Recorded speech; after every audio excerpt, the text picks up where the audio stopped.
A primordial mother, a divine female who births the first generation of deities in Mesopotamian mythology, Tiamat is crucial to life and death. Tiamat makes up the salty waters of creation. The ocean is known for its prolific capacity to generate living organisms. Life is born from the sea. In the case of Tiamat, so are monsters. This ancient Mesopotamian goddess produced 11 different frightening beasts, from dragons to scorpion men. But is Tiamat herself really all that frightening? Is the mother of monsters even a monster? I'm Dr. Emily Zarka, and this is Monstrum. Much of Mesopotamian mythology attributes natural phenomena to intelligent deities. This becomes particularly significant in relation to rainfall, since the region's early adoption of an irrigation agricultural system defined its success and helped secure the development of numerous large-scale permanent settlements. Due to soil conditions, land could easily become flooded and salinized, making cultivation challenging, and presumably at the whim of the gods. So it makes sense that one of their central myths would involve two primordial bodies of water: Apsu, source of all fresh water, and Tiamat, the source of all salt water. Tiamat's written history begins around the second half of the second millennium BCE in the Enuma Elish, now commonly known as the Babylonian Epic of Creation. These cuneiform tablets are the backbone of Mesopotamian mythology. Her appearance in this text is ambiguous. It reveals she is female, but little else is known. Although she is at least somewhat humanoid, it also indicates that she is made of water.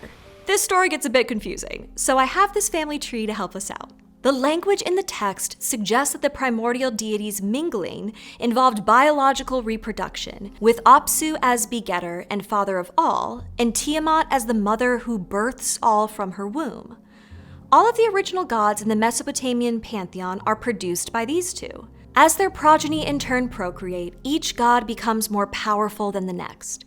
Ansar and Kisar's son Anu begot Ea, also known as Nudimmud. Ea was the champion among his fathers, god of wisdom, magic, and water.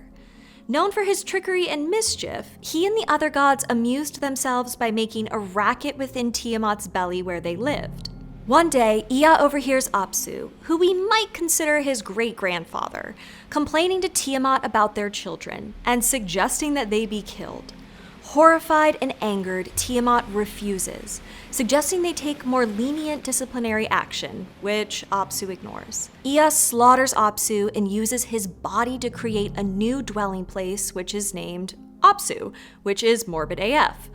All of this is still in Tiamat's womb, by the way. Patricide complete, Ea has his own son, Marduk, the strongest yet of the gods. Marduk is gifted with the power of the four winds and uses them to stir up a flood wave in Tiamat's womb, which exacerbates all the other gods. In a colossal act of retaliation, either motivated by revenge or insult, depending on interpretation, Tiamat births 11 monsters into the world. Girl made an army of kids, ones with sharp teeth and poison for blood. Giant serpents, dragons, and raging dragons, apparently there is a distinction. Hairy hero men, lion men, weather demons, snakes, scorpion men, fish men, bull men, and the fantastically ambiguous, aggressive demons. A bit panicked by this influx of creations, the other gods grant Marduk the power to create and destroy. Ea further equips his son with a scepter, throne, staff, and other weaponry. Marduk makes a bow, calls up some winds and thunderbolts, and readies for battle. Marduk provokes Tiamat with insults, and she launches into a hasty attack, leaving herself vulnerable. She is captured in a net and overwhelmed by the winds before Marduk's arrow pierces her stomach, tearing her open. He manages to subdue her monstrous children before returning to Tiamat, crushing her skull with a mace and slitting her arteries open. Marduk uses one half of her dead body to form the heavens and the other to craft the earth. From her eyes, he creates the Euphrates and Tigris rivers. From her breasts, he makes mountains. What is left of her becomes the oceans.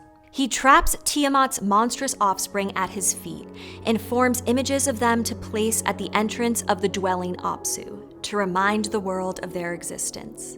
The Tiamat story can be better understood by looking at earlier, seemingly disparate mythologies that all blended together to create our monster mother's story. Remember how Tiamat birthed 11 monsters to avenge her partner's death? Well, that number pops up in other older Mesopotamian lore, like the tale of Ninurta, an ancient Sumerian warrior god associated with agriculture, who slew 11 enemies before designing the world.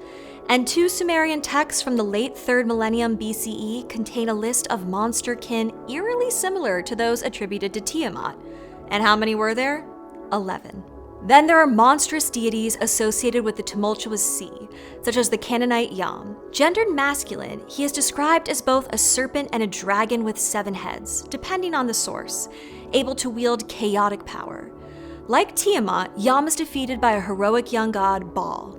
Tiamat herself appears by name in an evocation as patron of a fierce warrior in a text from central Mesopotamia around 2350 BCE. Still, nothing in the Canaanite or Sumerian narratives suggests Tiamat would be a monster, just a powerful god. Her great power is admired and feared, but with respectful reverence more than outright horror.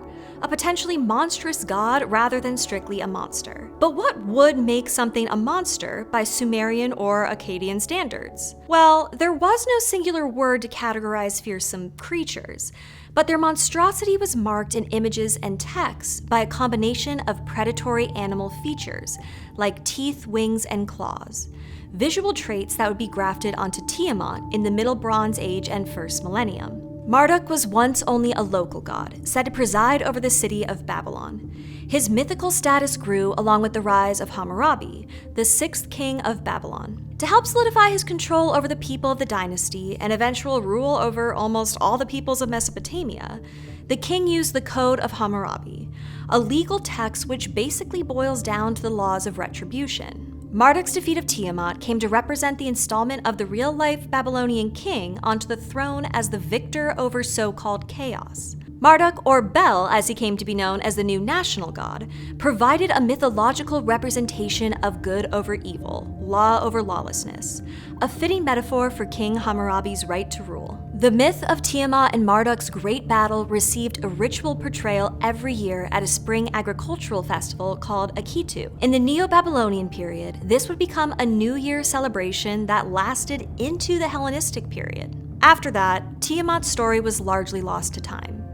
That was until the 19th century, when the Enuma Elish was first translated into English, giving Tiamat new prominence in popular culture. Today's modern construction of Tiamat is largely due to Canadian author and clergyman George A. Barton, whose 1893 article dubbed Tiamat compares her to the biblical serpent, Leviathan, and the Great Red Dragon of Revelations. Most damnably, he describes her as a female dragon, queen of a hideous host, who are hostile to the gods. He goes as far as to say that her apocalyptic imagery indicates the popular personification of hideousness, arrogance, and evil. Even outside of this odd grab bag of religious beliefs, dude clearly has it out for the primordial goddess. Since then, Tiamat was commonly painted as demonic chaos, as other publications adopted a negative view of her. She became, even in her best light, the bad mother in the story. When Tiamat is adapted for popular culture today, she retains the evil dragon status. In Dungeons & Dragons, Tiamat is not a mother, but a daughter, the offspring of the dragon creator god Io. As a 5-headed dragon, she is said to be in constant battle with her brother Bahamut. Final Fantasy also incorporates the multi-headed dragon version into their universe as well, making Tiamat one of the top-level bosses, although as the franchise continued, she loses more and more heads. If we look back at Tiamat's 11 monsters, it's possible to identify precursors to mermaids or sirens, the Minotaur, Bigfoot, or even whatever this is. All the members of Tiamat's monstrous brood are meant to be frightening because of their animalistic qualities or inherent malice. Unlike her other godly offspring, her monstrous children were formed independently, adding another threatening, mysterious layer to their existence. Tiamat is both nurturer and destroyer, mother and monster, as she chooses. After all, Tiamat and every god and monster she birthed offers a fitting Oedipal metaphor. Fear that our creations could someday not only overshadow us, but literally destroy us. I think I said ham. Let's go back. Do you think that 11 from Stranger Things is 11 because of this whole, like, it would be cool, right? 11 monsters. That's my new theory.